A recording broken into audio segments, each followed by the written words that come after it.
Hello guys, in this video we are going to talk about the poem Elegy written in a country churchyard composed by Thomas Gray.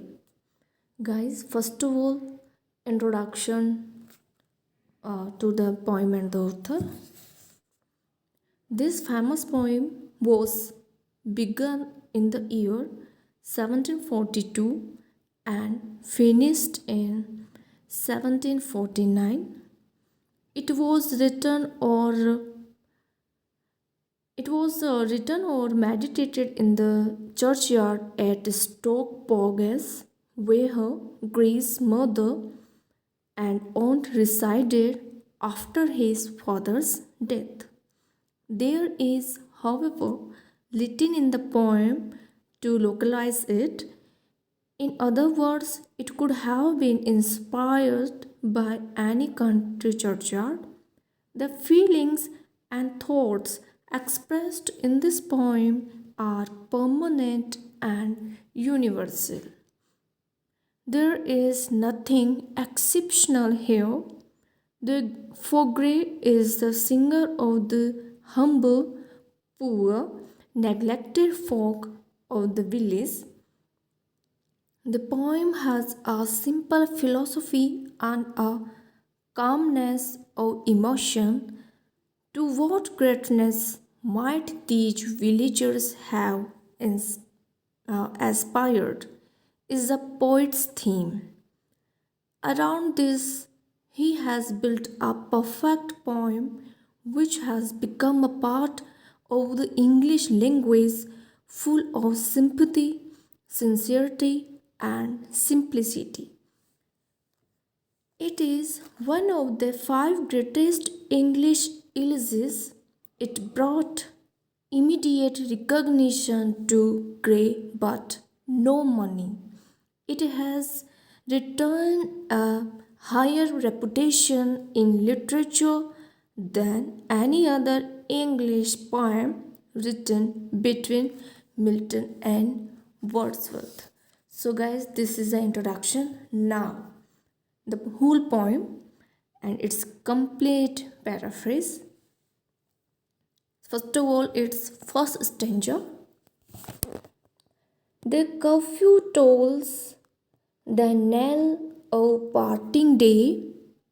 The lowing herd wind slowly over the lea. The ploughman homeward plods his weary way and leaves the world to darkness and to me. Guys, the ringing of the evening bell marks the close of the day. The sheep walk slowly in a winding course over the pasture land, producing their natural sounds. The farmer is returning home with a heavy step, tired of the day's work. The darkness of the night is descending upon the world, and I find myself quite alone. Now, guys, stanza number second. Now fades the glimmering landscape on the sight, and all the air a solemn stillness holds, save where the beetle wheels his droning flight, and drowsy tinklings lull the distant folds. Guys, its full meaning is like the fields and other sights which were dimly visible because it is in the twilight are now becoming visible to the eyes. The air is full of silence and solemnity.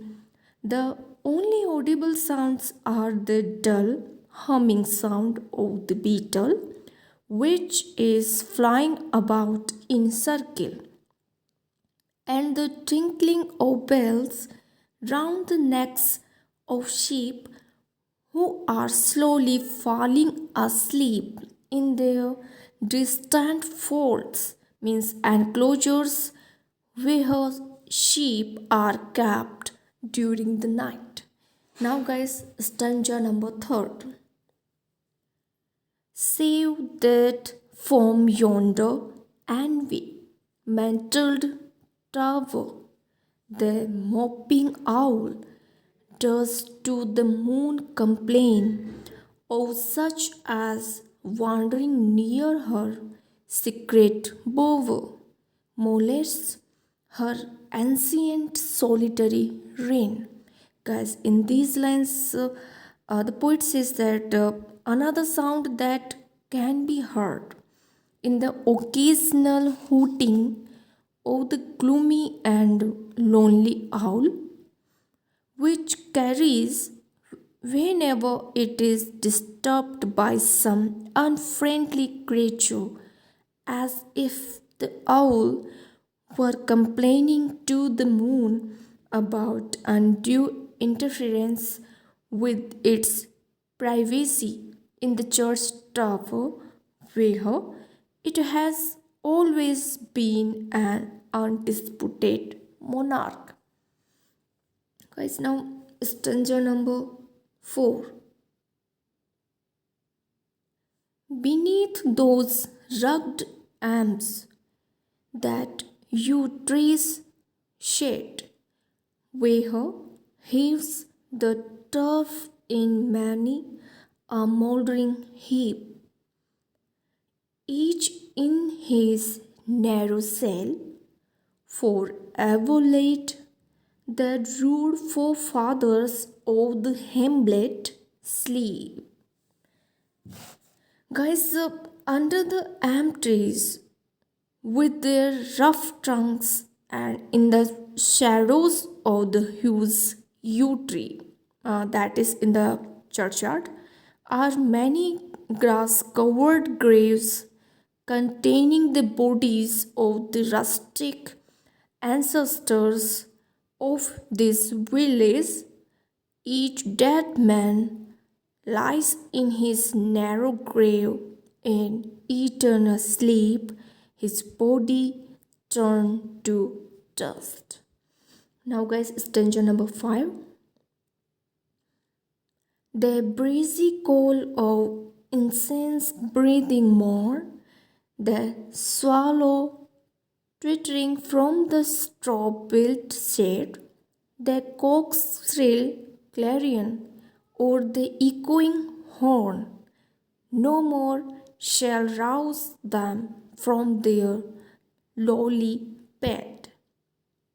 Guys, neither the call of the morning breeze, laden with the sweet smells, nor the twittering of a swallow from the mud and straw share, nor the loud and shrill crowing of the cock serving as a bugle, nor the echoing horn of the huntsman will ever awaken these dead men from their humble graves.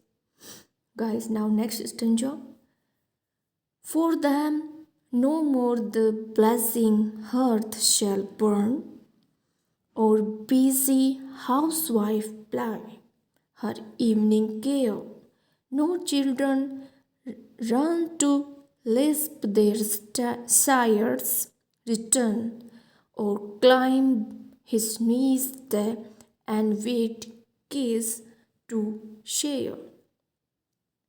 Guys, when the farmers will no more warm themselves before the bright fire burning in the fireplace in their homes, no housewives will be busy in their evening duties to make them comfortable for to attend to their needs. They will no longer return home to be greeted by their children, speaking in an imperfect childish manner. No more will their children climb to their knees and complete with one another in receiving the paternal kiss. Now, next stanza. Oft did they harvest to their sickle yield, their furrow often the stubborn glebe hedge broke.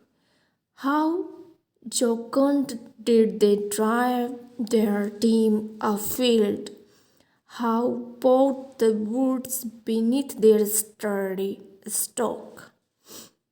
Guys, often did these men reap the harvest with their sickles.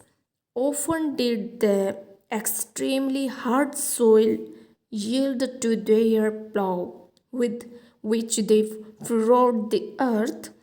How cheerful they used to drive to the field, their teams of horses or oxen, hunts together, how they used to cut down the trees with powerful blows from their axes. Now, guys, next stanza. Let not ambition mock their useful toil, their homely joys, and destiny obscure, nor grandeur here with a disdainful smile the short and simple annals of the poor. Oh, guys, let not ambitious persons belittle the useful labors of these men, their simple pleasures and their unknown existence. Let not the grand people listen to the brief and humble story of these poor men's lives with a scornful smile. So, guys, this is for today, and we will talk about this poem more in next video. Thank you.